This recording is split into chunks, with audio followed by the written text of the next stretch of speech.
Tudo bem, pessoal? Na última aula nós estamos vendo os princípios da Seguridade Social. Hoje vamos retomar da onde paramos na última aula. Vimos que tinha os princípios gerais e específicos da Seguridade Social e, dentre os específicos, eu disse para vocês que o que mais perguntam em prova são os explícitos da Seguridade Social. Vamos ver cada um deles a partir de agora. Artigo 194, parágrafo único. Compete ao poder público, nos termos da lei, organizar a Seguridade Social com base nos seguintes objetivos. Universalidade da cobertura e do atendimento. Qual é a ideia desse princípio? O poder público, quando for tratar de Seguridade Social, ele deve buscar atender o maior número de pessoas e o maior número de situações possíveis. Então, universalidade da cobertura. Ele tem que identificar as situações que necessitam ser atendidas e criar benefícios e serviços para atender essas situações. Então, ele tem que buscar a universalidade da cobertura. Ele tem que buscar ser universal, o maior número possível de situações identificadas. E uma vez identificadas essas situações e criados os serviços e benefícios, ele tem que buscar ser universal no atendimento. O maior número de pessoas ter acesso a esses benefícios e serviços. Tranquilo? Então, a universalidade da cobertura e do atendimento é para os residentes no país, inclusive estrangeiros.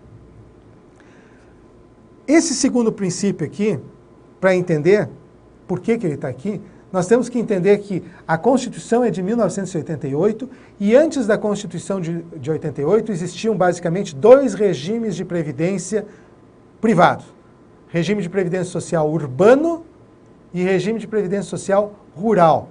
Lembram que o regime de previdência social urbano existe desde 1923, ele veio crescendo de lá para cá, e várias categorias foram ingressando na Previdência ao longo dos anos, começou só para empregados das estradas de ferro, e os trabalhadores rurais só passaram a ter direitos previdenciários em 71. E em 71, os benefícios eram em número menores do que aqueles concedidos para os trabalhadores urbanos, e o valor dos benefícios dos trabalhadores rurais era de um salário mínimo. Então era muita diferença entre benefício previdenciário, regime de previdência do trabalhador rural, para o regime previdenciário do trabalhador urbano. Esse inciso aqui, esse princípio, visa dar uma uniformidade dos benefícios. Ou seja, os mesmos benefícios que os urbanos têm, os rurais também têm que ter direito. Então, uniformidade dos benefícios e serviços das populações urbanas e rurais. Muito bem. Mas não é só uniformidade, e equivalência. A equivalência não é a mesma coisa que igualdade. A equivalência, ela vai depender da parte contributiva. Eu não posso dizer que um trabalhador rural tem que ganhar o mesmo valor do benefício do trabalhador urbano, porque ele contribui com menos do que o trabalhador urbano. Então vai haver uma equivalência, não é uma igualdade. A uniformidade, os mesmos eventos que são cobertos para os trabalhadores urbanos também são cobertos para os trabalhadores rurais. E equivalência vai ser de acordo com a realidade de cada um, né? Qual é o salário que ele tem, qual é a remuneração que ele tem, sobre o que ele contribui. Quanto ao valor pecuniário, não quer dizer necessariamente igualdade, mas equivalência dos valores dos benefícios na medida do possível. Dependendo do tempo de serviço, coeficiente de cálculo.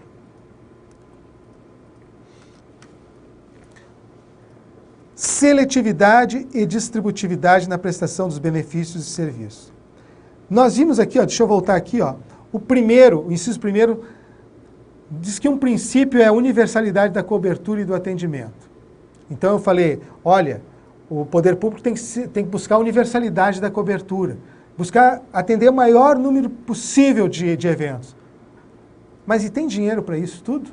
Ele identificou as diversas situações, mas tem dinheiro para fazer todos esses serviços e prestar e atender esses benefícios criados? Tem dinheiro para isso? Bom, se não tem, o poder público tem que ser seletivo. Ele ele, em vez de criar todos aqueles benefícios e todos os serviços, ele seleciona as situações mais necessárias. Então, a seletividade, ela tem a ver com a capacidade financeira do sistema. Se o sistema não tem condições de financiar todas as possibilidades possíveis, então atende só algumas, certo? Olha aqui, ó, vamos entender aqui, ó. A Previdência Social, por exemplo. Nem todas as pessoas farão jus a todos os benefícios. Lembram que eu circulei lá quando vimos os benefícios previdenciários? Salário família, só aos segurados de baixa renda. Auxílio reclusão, aos segurados de baixa renda. Mas por que não é para todos? Porque o sistema não tem dinheiro para tudo. Então o sistema restringe. Não são todas as pessoas que têm direito a todos os benefícios. Não são todos os serviços possíveis no SUS que são prestados. Tá? Porque não... E não é inconstitucional, porque alguém pode pensar assim, mas a saúde é universal, tem que cobrir todas as possibilidades. Não, a universalidade, ela esbarra nesse princípio da seletividade.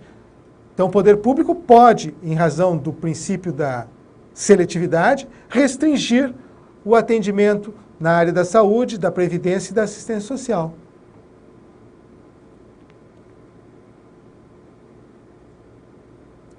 Ó, quanto ao SUS, nem todas as ações desejáveis serão objetos dele.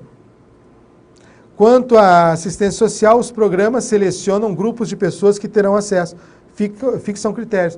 Lembram que eu falei do benefício da LOAS? Aquele de um salário mínimo para o idoso, que comprove que a renda familiar per capita é inferior a 1/4 de salário mínimo. Aí naquela aula eu disse assim, bom, mas pode ser que tenha um idoso que pertença a uma família cuja renda familiar per capita seja um pouco maior do que 1/4 de salário mínimo. Essa família não é carente? Claro que é. Mas então por que não tem direito ao benefício? Porque o legislador restringiu. Não tem direito para não tem dinheiro para todo mundo. Então ele pode restringir, certo? Mas é a lei que estabelece. Então, o princípio esse aqui é seletividade, deu para entender o que é seletividade? E distributividade na prestação dos benefícios e serviços. A distributividade é outro princípio fundamental. Sempre que o legislador for fazer algo em relação à Seguridade Social, ele tem que buscar essa distribuição de renda. Toda a sociedade contribuindo e os benefícios e serviços sendo prestados às populações, de forma a distribuir a renda arrecadada, certo? Outro princípio, irredutibilidade do valor dos benefícios. Que coisa estranha, né? Mas irredutibilidade, como assim? Tem que ter um princípio na Constituição para isso?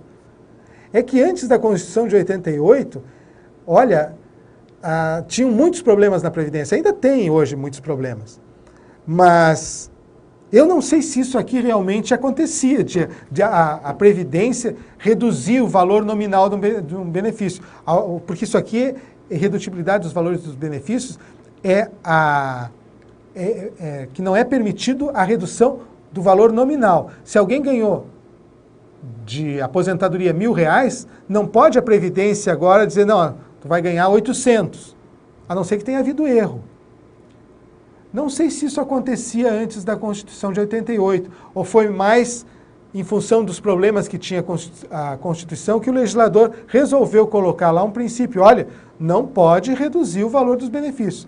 Havia uma dúvida aqui se essa irredutibilidade era realmente o valor nominal ou se era a irredutibilidade do valor real. Ou seja, as pessoas pensavam assim, não, o benefício tem que ter reajustes para manter o valor real. E aí o STF disse, não, isso aqui significa que não pode reduzir o valor nominal. A manutenção do valor real do benefício já consta lá no artigo 201. Nós vimos, né, que uma vez concedido um benefício previdenciário, ele tem que ter reajustes periódicos, O reajuste anual e é feito pelo INPC. Esse reajuste pelo INPC, que é feito anualmente, visa manter o valor real do benefício. Então, em função daquele princípio que está lá no artigo 201 da Constituição, é mantido o valor real do benefício por aquele princípio. Então, esse aqui, quando trata da irredutibilidade do valor dos benefícios, está tratando da impossibilidade de reduzir o valor nominal dele. Equidade na forma de participação de custeio. A equidade não é igualdade. Ou vamos dizer assim, é a igualdade para os iguais.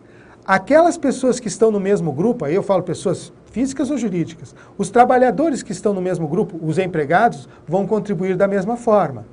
Os autônomos vão contribuir entre eles da mesma forma, mas diferente dos empregados. O segurado especial, que é diferente desses outros, vai contribuir de outra forma. As empresas em geral vão ter uma regra de contribuição. As empresas optantes pelo simples vão ter outra regra de contribuição. As empresas que os produtores rurais, as agroindústrias, os produtores rurais, pessoas jurídicas, vão ter outra forma de contribuição. Mas entre eles é igual. Ou seja, os iguais contribuem da mesma forma, os diferentes de forma diferente. Então, a equidade na participação de custeio é isso. Ó. A equidade é a igualdade respeitando as diferenças. Deve ser dado tratamento igual para os iguais e desigual para os desiguais na medida da sua desigualdade. Aqui eu coloquei que está de acordo esse princípio com o princípio da capacidade contributiva. Eu vou estabelecer uma contribuição de uma determinada forma, com uma alíquota X ou Y, de acordo com a capacidade contributiva daquele grupo que eu estou tributando. Então, eu vou tributar os empregados de uma forma, os autônomos de outra, os trabalhadores de baixa renda de outra, as empresas de um ramo de atividade de uma forma, de outro ramo. Os bancos, por exemplo, os bancos têm uma contribuição diferenciada, maior do que a das empresas em geral, as contribuições previdenciárias, porque eles têm uma capacidade contributiva maior. Esse princípio da equidade, pessoal, olha aqui uma coisa. Ó. Quando perguntam em prova, eles perguntam exatamente isso assim, a equidade na forma da participação e do custeio. Vocês têm que decorar esses nomezinhos, tá? Esses nomezinhos não, o princípio, as palavras todas deles. Esse princípio justifica, por exemplo, a fixação de contribuição maior para a remuneração, lucro ou receita, fixação de alíquotas ou base de cálculo de acordo com a atividade econômica. E aí, como eu falei para vocês, esse princípio vai justificar a contribuição de segurados 5%, 8%, 9%, 11%, 20%. Não é igualdade, não é todo mundo contribuindo com 20%. Não. Dependendo da situação, contribui com 5%, com 11%, com 20%. Tá? As empresas, em geral, contribuem com 20% sobre a folha. CPP, contribuição patronal previdenciária. As empresas, em geral, têm a contribuição delas. Porque, assim, ó, quando tem trabalhadores prestando serviço à empresa, nós vamos ver depois na Lei 8.212, tem a contribuição do trabalhador e tem a contribuição da empresa. A contribuição da empresa é esse CPP, Contribuição Patronal Previdenciária. Os bancos têm uma contribuição patronal previdenciária de 2,5 maior, 22,5 sobre a folha. As agroindústrias, a contribuição patronal previdenciária é de 2,5, mas aí não é sobre a folha, é sobre a receita da comercialização da produção.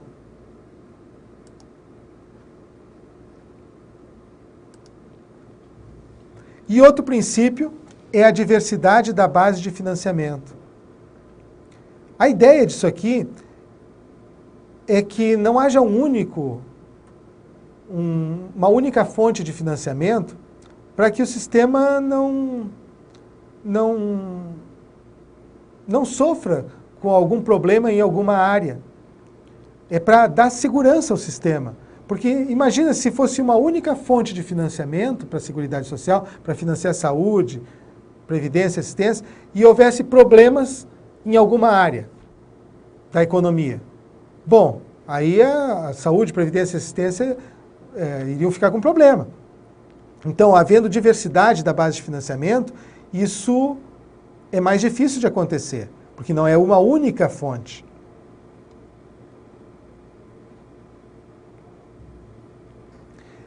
Também deverá ter a Seguridade Social caráter democrático e descentralizado da administração, mediante gestão quadripartite, com participação dos trabalhadores, dos empregadores, dos aposentados e do governo nos órgãos colegiados. Como é que é feito isso?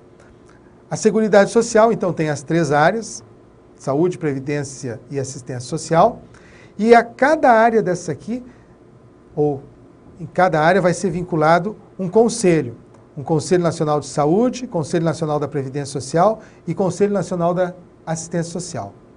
E esse conselho, ou esses conselhos, eles são formados por representantes dos trabalhadores, dos aposentados, dos empregadores e da União. Então, essa gestão quadripartite, porque eles vão ter uma ingerência na saúde, na previdência e na assistência social, certo? Assim se daria, segundo a Constituição, o caráter democrático e descentralização da administração. Bom, pessoal, agora nós vamos entrar no financiamento da Seguridade Social. Nós já vimos que a Seguridade Social tem a área da saúde, previdência e assistência social. Mas de onde vêm os recursos para financiar toda essa área? O artigo 195 trata justamente do financiamento. Diz lá, a Seguridade Social será financiada por toda a sociedade de forma direta e indireta, nos termos da lei, mediante recursos provenientes dos orçamentos da União, dos Estados, do Distrito Federal e dos municípios e das seguintes contribuições sociais. O importante aqui, é toda a sociedade que financia a Seguridade Social. E a sociedade financia de forma direta e indireta. Como é que a sociedade financia de forma direta e indireta? Olha aqui. De forma direta é através das contribuições sociais. E a forma indireta, através dos impostos. Então, quando a sociedade paga impostos para a União, para os estados, para o Distrito Federal e para os municípios, estes entes vão pegar parte desses impostos e usarem na saúde, na previdência e na assistência social. Então, parte desses impostos tem que ser usado na Seguridade Social, conforme a lei estabelecer. Então, quem está pagando, quem está financiando a Seguridade Social é a sociedade de forma indireta. E de forma direta é quando ela paga, a sociedade paga contribuições. O STF bateu o martelo em relação à contribuição previdenciária ser ou não ser tributo. Ele, nesse julgado aqui, eu fiz um esqueminha para vocês, ele divide os tributos em impostos, taxas e contribuições. As contribuições ele subdivide em contribuições de melhoria, contribuições sociais e especiais. E as contribuições sociais, ele coloca contribuições gerais, FGTS, salário e educação, contribuição para os terceiros e as contribuições da Seguridade Social, essa que nós vamos ver agora, essas do artigo 195. E outras da Seguridade Social, que são as do parágrafo 4º do artigo 195, que é a competência residual da União para criar contribuições. Nós vamos ver isso aqui. Então, só para deixar claro que essas contribuições, elas são tributo, tá, pessoal? Então, vamos lá. O 195, o caput, diz o seguinte, que toda a sociedade vai financiar a Seguridade Social de forma indireta, por meio de impostos, e de forma direta, através de contribuições sociais. Essas que a gente vai ver aqui agora. Eu gosto sempre de dizer assim para os alunos, que aqui a Constituição dá uma autorização para a União. União, olha, você pode criar essas contribuições aqui mediante lei ordinária. Pode. Depois, mais adiante, a Constituição vai dizer, outras contribuições, além dessas, poderão ser criadas desde que mediante lei complementar. A gente vai ver logo em seguida. Mas, por enquanto, entendam o seguinte, isto aqui é o que a Constituição, o que a União pode instituir mediante lei ordinária. E a União já instituiu, ela não perdeu tempo. Ó, União, tu pode instituir contribuição do empregador, da empresa ou da entidade a ela equiparada na forma da lei, incidente sobre folha de salários e demais rendimentos do trabalho pagos ou creditados a qualquer título à pessoa física que lhe preste serviço, mesmo sem vínculo empregatício. Então tá, a União pode criar contribuição nessa situação. Do empregador, da empresa ou entidade a ela equiparada na forma da lei, incidente sobre receita ou faturamento. E a União já criou, contribuição do COFINS, da COFINS. A primeira aqui a União já criou, a contribuição das empresas sobre a folha de pagamentos, já tem. Contribuição das empresas sobre o lucro. A União criou, contribuição social sobre o lucro líquido. União pode criar contribuição do trabalhador e dos demais segurados da Previdência Social, não incidindo contribuição sobre aposentadoria e pensão concedidas pelo regime geral. E a União criou essa contribuição. Então, todo trabalhador contribui. Se é empregado, tem uma contribuição, se é autônomo, tem contribuição, se é autônomo, tem contribuição. Essas contribuições, elas estão instituídas, foram instituídas. E uma regrinha aqui, ó, quando o trabalhador se aposenta pelo regime geral, não incide contribuição sobre o valor da aposentadoria. Digamos que ele se aposentou ganhando R$4.000. Ele ganha R$4.000 e o INSS não pode descontar nada dele para efeito de contribuição previdenciária, porque não incide contribuição. Agora, só para mostrar para vocês uma coisa, aqui fala regime geral. Quando se trata de regime próprio de previdência social, é diferente. O servidor público vinculado a regime próprio de previdência, quando se aposenta, ele poderá ter contribuição sobre aqueles valores que excedem ao teto do regime geral. Lembrando aqui, o teto do regime geral qual é? É 4.663,75, né? Então, para o servidor que ganhar além desse teto aqui, contribui. Para o servidor que se aposentar ganhando até isso aqui, não tem contribuição, para ficar igualzinho ao que ocorre no regime geral. Também a União pode criar contribuição da empresa sobre a receita de concursos de prognósticos, que são jogos, loterias esportivas, do importador de bens e serviços do exterior ou de quem a ele a lei equiparar. Muito bem, por que eu coloquei uns em azul e outros em vermelho? Porque esses em azul aqui, ó, segundo o artigo 167, inciso 1º da Constituição, só podem ser usados na Previdência Social. Todas essas contribuições aqui que a Constituição estabelece que a União poderá criar, e ela criou, são contribuições da Seguridade Social. Então, a natureza delas é de contribuição da Seguridade Social. Mas, especificamente, essas duas azuisinhas aqui, elas têm destinação específica para a Previdência Social. Então, elas até são chamadas de contribuições previdenciárias.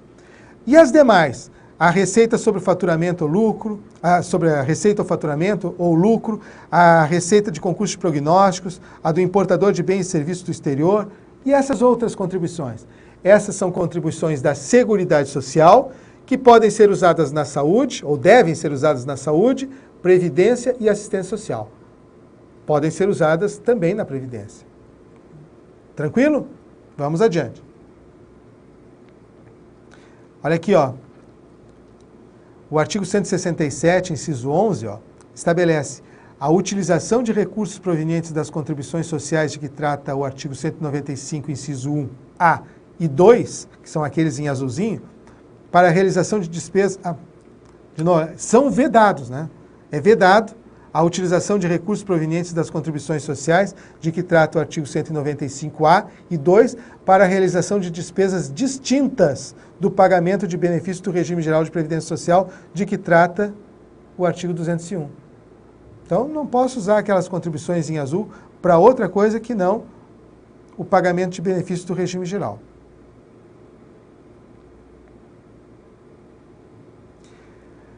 Além daquelas contribuições que estão lá no artigo 195, tem essa outra aqui, ó, do artigo 139 da Constituição. Ela não está lá no 195, está lá no 139. O artigo diz assim, ó, a arrecadação decorrente das contribuições para o Programa de Integração Social, o PIS, e para o Programa de Formação do Patrimônio do Servidor Público, o PASEP, passou a partir da promulgação da Constituição a financiar nos termos da lei o Programa do Seguro-Desemprego e o abono de um salário mínimo pago aos empregados que recebem de empregadores que contribuem para o PIS e o PASEP até 2 salários mínimos de remuneração mensal. O importante aqui, ó, é que essa contribuição do PIS e PASEP financia o seguro-desemprego. Nós vimos que o seguro-desemprego é um benefício previdenciário. Então, essa contribuição do PIS e PASEP também financia a Previdência Social. Tranquilo? Competência tributária. Competência para instituir contribuições. A União é competente para instituir as contribuições de toda a sociedade. Só ela tem essa competência de instituir contribuições de toda a sociedade para financiar saúde, previdência e assistência social. Mas existe também a possibilidade dos estados, do Distrito Federal e dos municípios instituírem contribuição de seus servidores para custeio da previdência desses seus servidores. E essa competência também a União tem. A União também tem, além da competência de instituir contribuição de toda a sociedade, ela pode instituir contribuição de seus servidores. Pode não, deve instituir contribuição de seus servidores para financiamento do regime próprio desses seus servidores. Então são 2 competências que a União tem e os estados, Distrito Federal e municípios também têm competência para instituir contribuição dos seus servidores. Mas eles não podem, estados, Distrito Federal e municípios, não podem instituir contribuição de toda a sociedade. Isso eles não podem. Ainda na parte de competência, compete ao poder público organizar a Seguridade Social. Isso a gente já tinha visto. Legislar sobre Seguridade Social, a competência é privativa da União. Cuidar da saúde e assistência pública e proteção e garantia das pessoas portadoras de deficiência. A competência é comum da União, dos estados, do Distrito Federal e dos municípios. Todos eles devem cuidar dessa área, concorrentemente. Legislar sobre Previdência Social e proteção e defesa da saúde. Competência concorrente da União, dos estados e do Distrito Federal. Aqui, ó, no artigo 24, inciso 12, não consta os municípios, mas se vocês forem olhar lá na Constituição, no artigo 30, compete aos municípios legislar sobre assuntos de interesse local. E aí, do interesse local, tem a Previdência Social.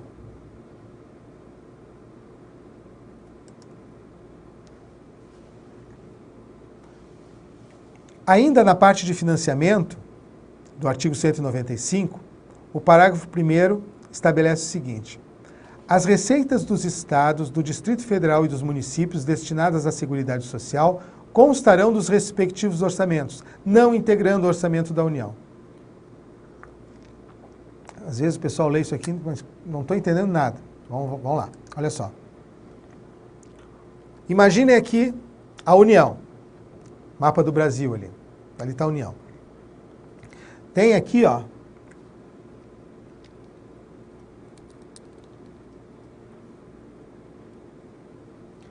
esse saquinho de dinheiro aqui, sacão de dinheiro, é o orçamento da Seguridade Social no âmbito federal.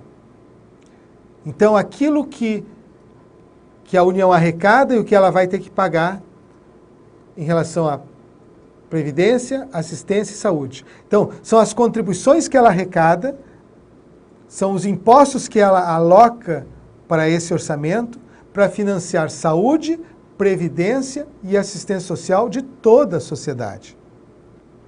Bom, isso é o orçamento da Seguridade Social no âmbito federal. Mas o Rio Grande do Sul também tem um orçamento da Seguridade Social. O Rio Grande do Sul é obrigado a investir em saúde e assistência social. Ele tem que fazer isso. E ele vai fazer isso com que dinheiro? Ele arrecada impostos, parte desses impostos ele vai usar em saúde e assistência social.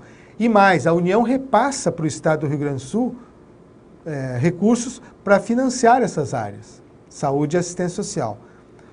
Assim como o Rio Grande do Sul tem esse orçamento da Seguridade Social, que não tem nada a ver com o orçamento da Seguridade Social no âmbito federal, é completamente distinto. Eles não se misturam. Assim como existem esses dois, tem também o orçamento da Seguridade Social lá em cima, ó, lá em cima, orçamento da Seguridade Social de Recife, da cidade, para a cidade de Recife. Então, lá tem um orçamento onde a cidade vai arrecadar impostos e parte desses impostos vão para esse orçamento aí, para financiar saúde e assistência social. Também o Recife vai receber repasses da União, repasses do Estado para financiamento da saúde e assistência social. Assim como o Recife, Minas Gerais também, ó, Minas Gerais também tem orçamento da Seguridade Social. Todos os estados têm orçamento da Seguridade Social, os municípios têm orçamento da Seguridade Social e eles são distintos do orçamento da União. Tranquilo?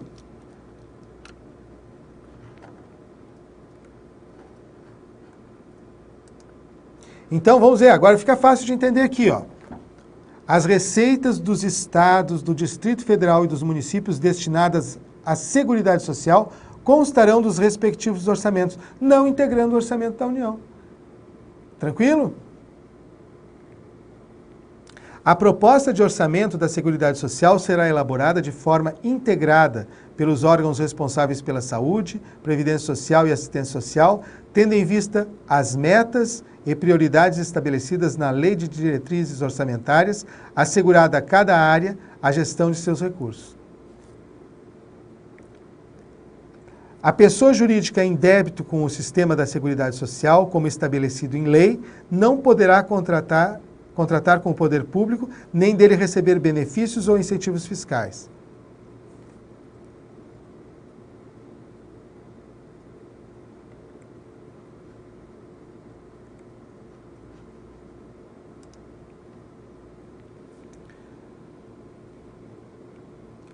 Esse parágrafo 4º aqui é justamente aquela competência residual que eu comentei com vocês.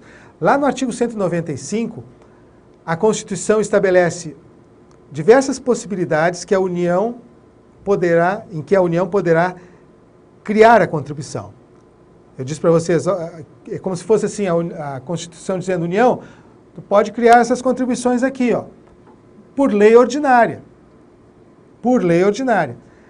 Quaisquer outras contribuições que não estejam ali, a União não pode criar. Qualquer outra hipótese que não esteja prevista ali, a União não pode criar, exceto se observar o disposto no parágrafo 4º. Olha aqui, ó.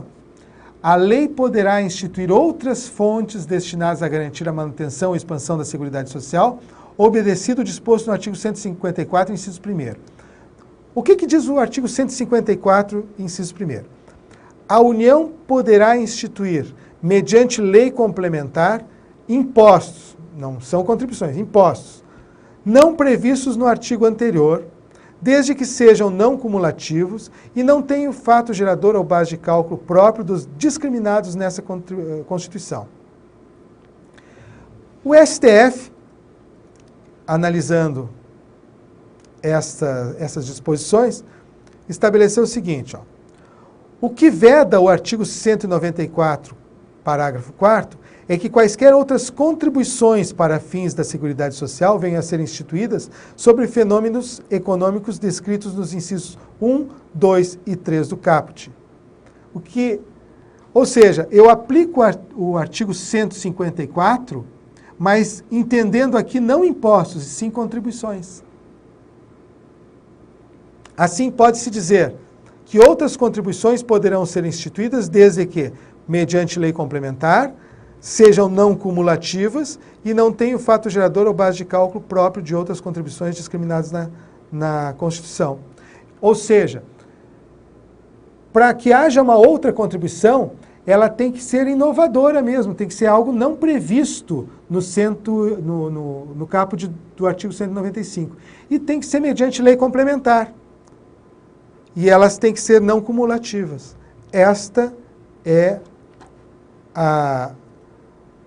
Isso é o que se tira daquela decisão do STF. Tranquilo? Ó? Então, a lei poderá instituir outras contribuições destinadas a garantir a manutenção e expansão da Seguridade Social? Sim, ela poderá. Outras além daquelas do 195.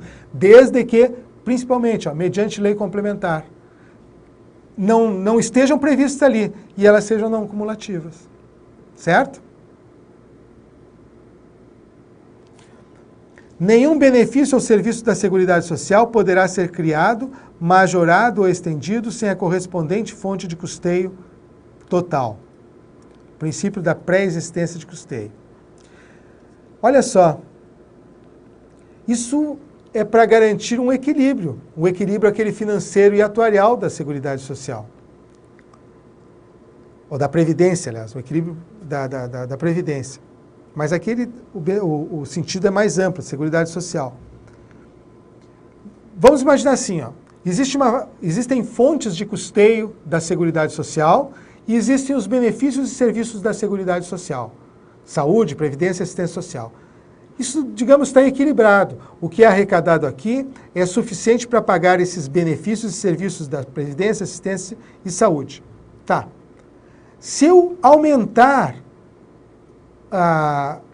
o valor dos benefícios previdenciários, por exemplo, ou eu aumentar os benefícios assistenciais, ou eu criar mais despesas desse lado aqui, eu tenho que dizer de onde sai o dinheiro.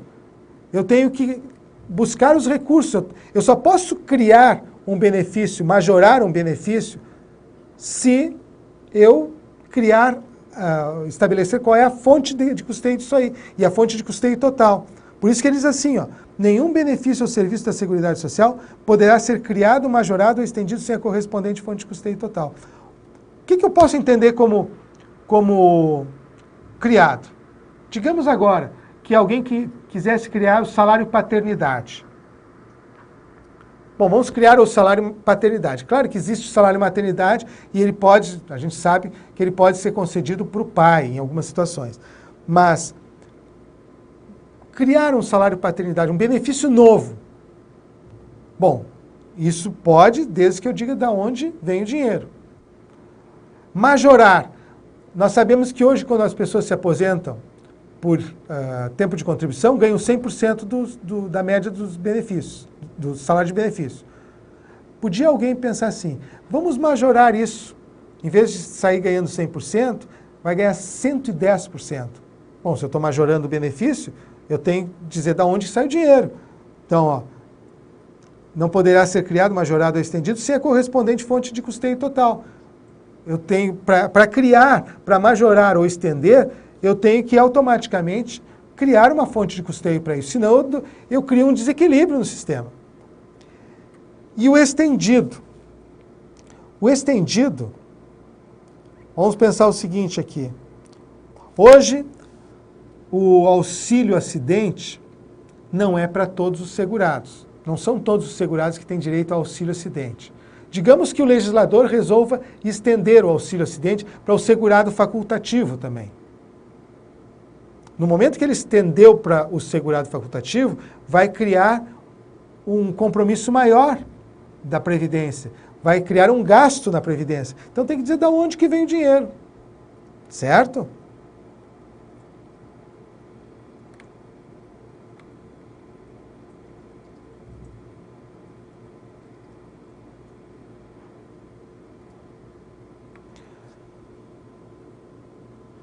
Também aqui, ó.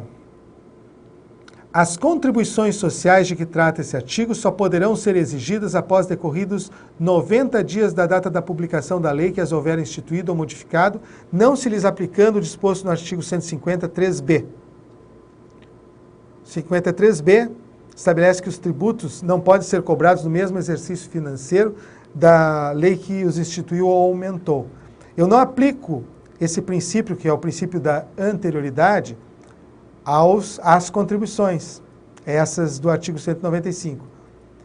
Mas eu aplico um princípio da anterioridade que é chamado de anterioridade mitigada ou nonagesimal ou noventena. Se a União criar uma contribuição hoje, criou a contribuição hoje, se fosse um imposto, teria que ser exigido no primeiro dia do exercício, só poderia ser exigido no primeiro dia do exercício seguinte, princípio da anterioridade. A contribuição é diferente, não precisa ser no primeiro dia do exercício seguinte, são 90 dias. Então, criou hoje, daqui a 90 dias pode ser cobrada. Tranquilo? Mas não é só na situação de criar, ó, quando houver instituído ou modificado, ó, modificado.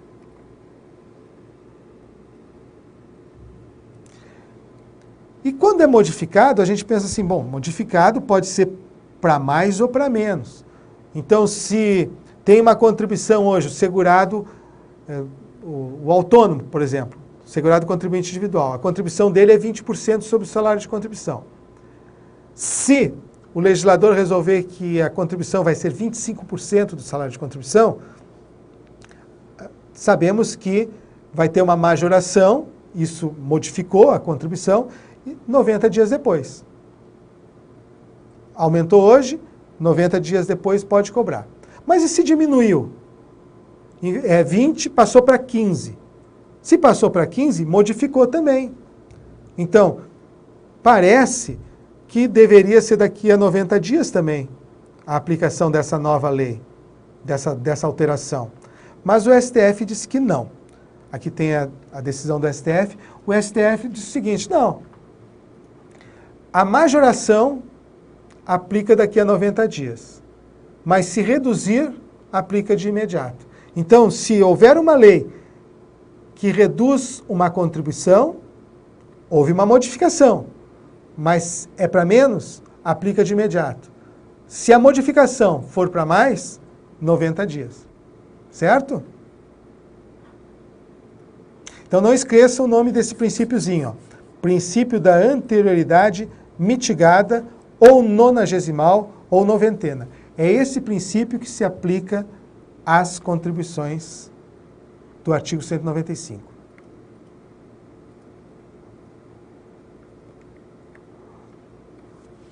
São isentas de contribuição para a Seguridade Social as entidades beneficentes de assistência social que atendam às exigências estabelecidas em lei.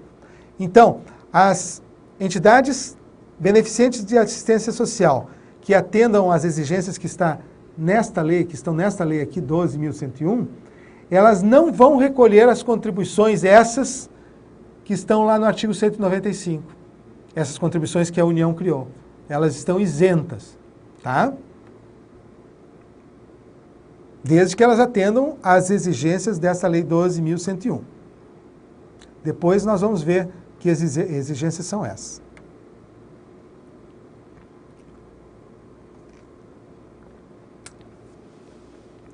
E aqui, ó, o produtor, o parceiro, o meeiro e o arrendatário rurais e o pescador artesanal, bem como os respectivos cônjuges que exerçam suas atividades em regime de economia familiar, 100 empregados permanentes, olha aqui pessoal, 100 empregados permanentes, não é que eles não possam ter empregados, 100 empregados permanentes contribuirão para a Seguridade Social mediante a aplicação de uma alíquota sobre o resultado da comercialização da produção e farão jus aos benefícios nos termos da lei. Esse produtor rural aqui, a lei chama de segurado especial. Nós vamos ver que ele vai ter uma contribuição sobre a comercialização da produção e ele vai fazer jus ao benefício de um salário mínimo. Qualquer benefício, aposentadoria, um salário mínimo, aposentadoria por idade, aposentadoria por invalidez, um salário mínimo, auxílio-doença, um salário mínimo, sempre um salário mínimo. E ele vai contribuir sobre o resultado da comercialização da produção. Depois a gente vai estudar mais a fundo esse produtor. Só para vocês lembrarem, quando estudarmos lá, ó, existe a previsão constitucional desta contribuição dele aqui.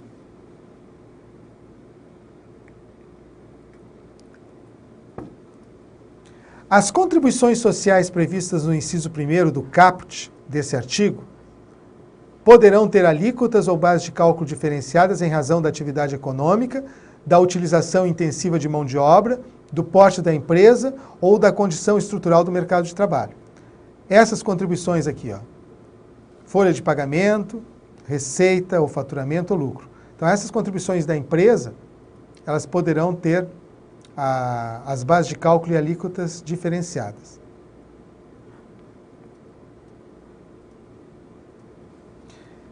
Em função desse parágrafo aqui, ó, eu tenho possibilidade, ó, e ainda em função daquele princípio da equidade, lembram? As empresas em geral, elas têm uma contribuição de 20% sobre a folha, os bancos 22,5% sobre a folha, a agroindústria 2,5% sobre a receita da comercialização.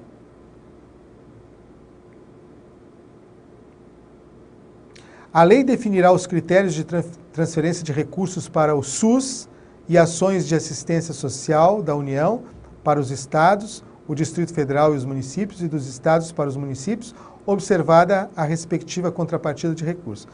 Aqui, ó, parece bobagem, ó, mas já caiu em prova esse texto aqui, colocar a lei complementar definirá os critérios de transferência. Então é bom vocês estarem sempre atentos, ó. Aqui, ó, é a lei ordinária definirá os critérios de transferência de recursos para o SUS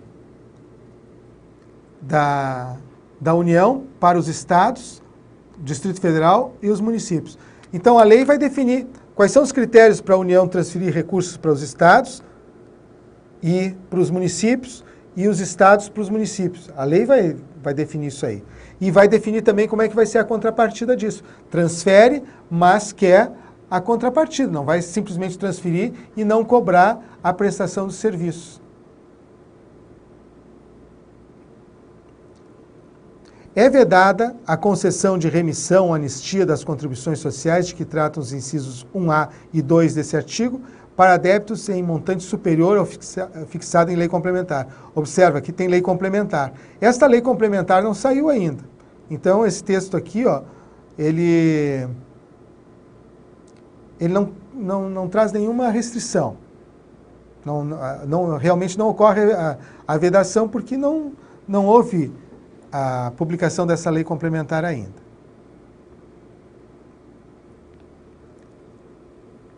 A lei definirá os setores da atividade econômica para os quais as contribuições incidentes na forma dos incisos 1b e 4 do caput serão não cumulativas. O que significa isso?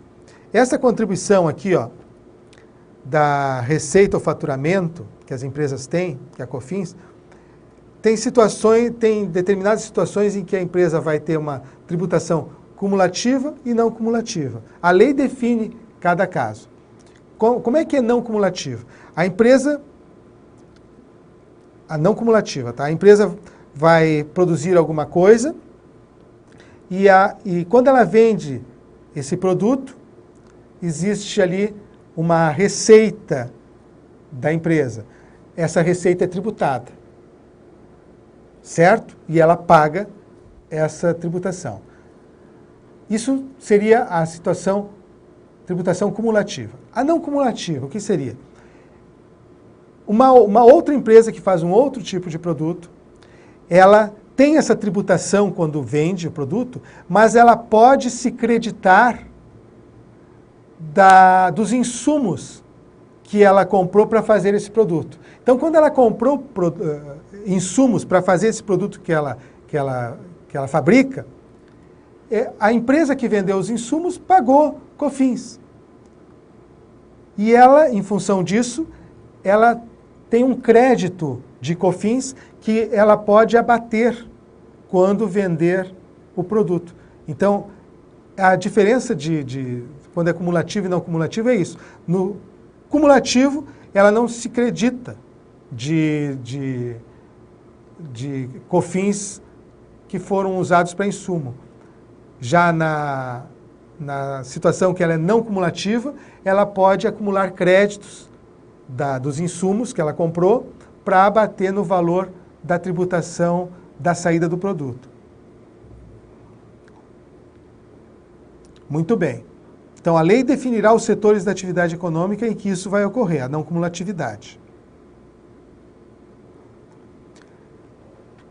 Aplica-se o disposto no parágrafo 12, aplica-se isso, ou seja, que a lei define os setores em que a contribuição será não cumulativa, inclusive na hipótese de substituição gradual, total ou parcial da contribuição incidente na forma do inciso 1A pela incidente sobre a receita ou faturamento. A contribuição do inciso 1A é a contribuição da folha. Então, o que acontece? Mesmo na hipótese em que vai haver a desoneração da folha, que é a substituição da contribuição de 20% que as empresas têm sobre a folha de pagamento de empregados, a substituição dessa contribuição por uma contribuição sobre o faturamento, mesmo nessa hipótese em que foi criada essa contribuição sobre o faturamento, sobre a receita ou faturamento, mesmo nessa hipótese, a lei poderá estabelecer em que situações essa contribuição que substituiu a contribuição sobre a folha vai ser não cumulativa.